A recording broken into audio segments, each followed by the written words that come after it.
สบายดีคลิปนี้จะมาสอนเกี่ยวกับการบวกลบเลขโดยใช้มือซ้ายและมือขวาซึ่งว่ามื้อนี้เราจะมาฝึกใช้มือขวาซึ่งว่าเป็นหลักหัวหน่วยข้อ A 2บวก5บวก2ลบ1การลบนั้นเราจะไล่ทางนิ้วก้อยในเมื่อลบ1แสดงว่า5 6 7 8ข้อนี้ตอบ8ข้อ B เนาะเศษ0 3บวก5บวก1ลบ4แสดงว่าออก5ข้อ4เศษ0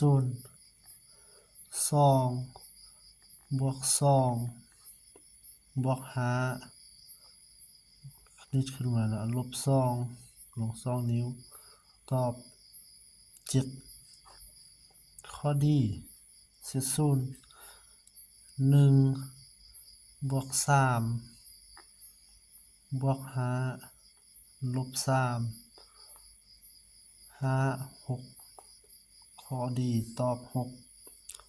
เศษ0ข้ออีเนาะ5บวก2บวก1มันลบ1แสดงว่า5 6 7ข้ออีตอบ7ข้อ F เศษ0 5บวก1บวก3ลบ5ข้อ F ตอบ4ข้อ G เศษ0 3นี่คือ3นิ้วบวก1บวก5ลบ3ตอบ6ข้อ H 4บวก5ลบ1ลบ2ตอบ5 6ข้อ I 3นี่ขึ้นมา3นิ้วลบ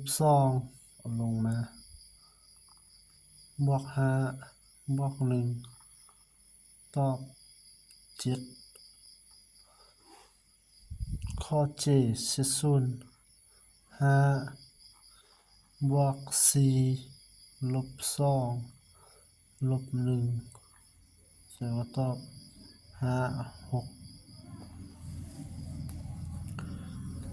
วันนี้ข้อ A เนาะแถวลุม6 5 6บวก1ลบ2ลงมาข้อนี้ตอบ5ข้อ B เศษ0 3นิ้วบวก6 ลบ